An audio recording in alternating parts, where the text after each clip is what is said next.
అన్న ఇప్పుడే champion cinema చూసాను నాకైతే చాలా రోజుల తర్వాత అరే మన రోషన్ అన్న ఏం యాక్టింగ్ చేసిండు అనిపించింది. పెళ్లి సందడిలో ఒక లవర్ బాయ్ ఒక కిడ్ బాయ్ చేసిండు, దీంట్లో ఏం ఊచకోతలు ఏం ఫైటింగ్ సీన్లు ఏం కాల్చడాలు వామ్మో.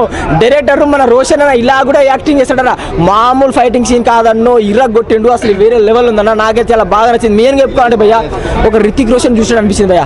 మన బాలీవుడ్ లో రితిక్ రోషన్ అంటే రియల్ స్టోరీ ఏంటంటే బ్రో అప్పట్లో ఇలా జరిగిందా అంటే ఇలా చంపిల్లా అంటే చిన్నలు పెద్దలు తేడా లేకుండా ఉచ్చపోతా అంటే అరే రజాకార్ నా కొడుకులు మన తెలంగాణలోని మనలని ఇలా చంపిల్లు, మన సికింద్రాబాద్ మన హైదరాబాద్ యుద్ధాలు అంటే అలా కొడుకులను మనం అంటే మనకు పోర్ట్రే చేయడానికి టైం లేదంటే మనకు సపోర్ట్ లేకుండా వాళ్ళు ఎలా చంపిల్లు ఆ ఉచ్చకోతలు చాలా జెన్యున్ గా చాలా రియాలిటీగా చూపించింది బ్రో రోషన్.